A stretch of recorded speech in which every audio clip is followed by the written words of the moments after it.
Hey there, everyone. How you doing today? As mentioned in our daily financial news on Mondays, we have Mr. Greg Dickerson. How you doing, sir? Doing great, Mike. How are you? I'm doing very well. So one of the questions I get a lot is, hey, I have X. What's the best way to get started? So what we're going to do is we're going to actually rewind the clock and start with the number that I had when I started, right? I turned 7 grand into roughly 200, then that 200 turned into 40. So I started my journey with 40 grand. So let's start with that. So if you were rolling out of bed, you wanted to get started in real estate investing and you had 40 grand to start with, what's the best way to get started? Because that's usually the questions I get. Any thoughts? Yeah, well, first and foremost, educate yourself. So you're going to want to spend a little bit of that on educating yourself on courses like, books like Michael's book, courses like he has, courses like I have. They're very cheap. So Mhm. educate yourself, understand what you're doing. And then you want to pick a strategy because you're going to be limited with $40,000 and Yep. get after it. And then understand what that strategy is. If you want to invest it in a Grant Cardone deal and get, 5% a year, maybe, and then who knows what it'll be worth in 5 years or 7 or 10. You can do that. Mhm. You have to do nothing else, and that'll earn a little extra.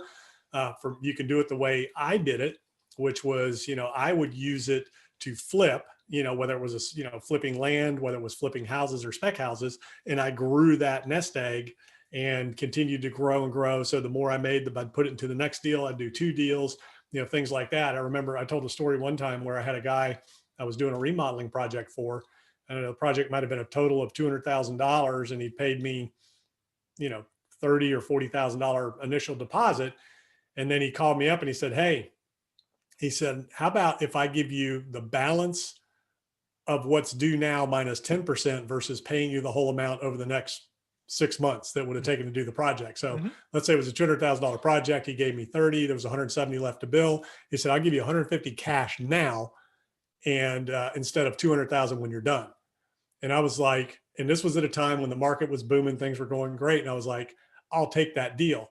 And the reason I said I'll take that deal was because there was 8 lots that I knew I could take and split that up over deposits on each of those lots to take them down. Wow.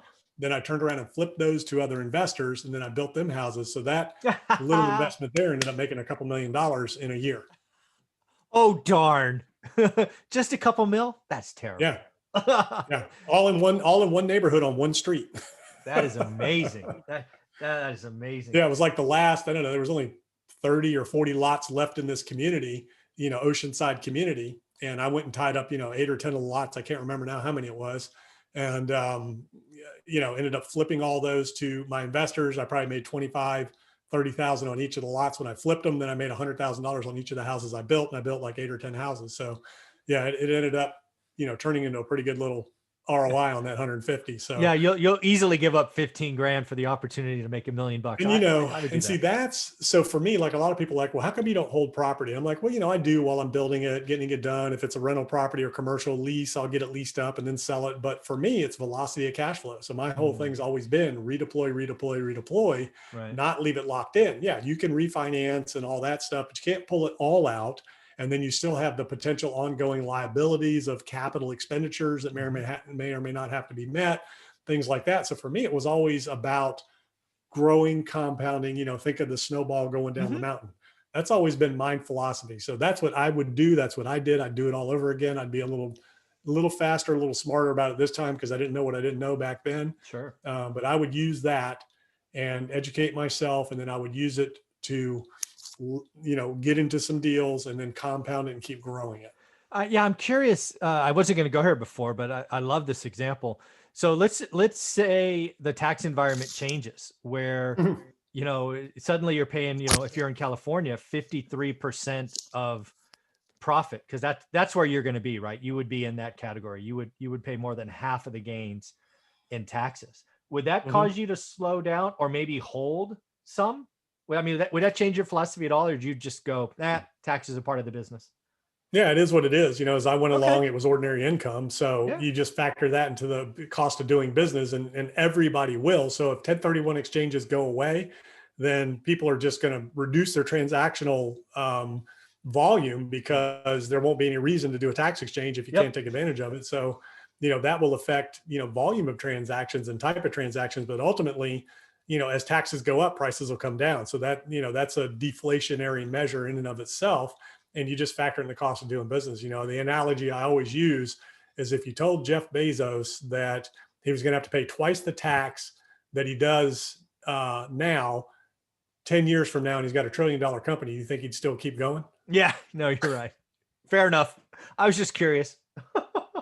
Yeah. So one of the things that I get on this topic is, if you have 40 grand and that's what you have to invest. My question really is up front. Well, what could you have in a year? Right. Because I Mm-hmm. want you to get your money right. Right. If you're living so close to your, you make 100 and you spend 100 and all you'll ever have is that 40 grand, there's a different answer versus, hey, you know what?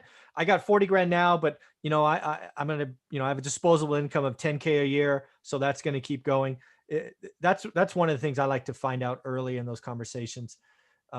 Because that just means you can take different risks, right? Mm-hmm. One of the things I did earlier on with the 40K, because I knew that I was going to whack expenses so I could buy more and manage the ups and downs. I bought junkers, right? Because I knew I was going to have investments, hey, something broke. Oh, well, I can take that off my income.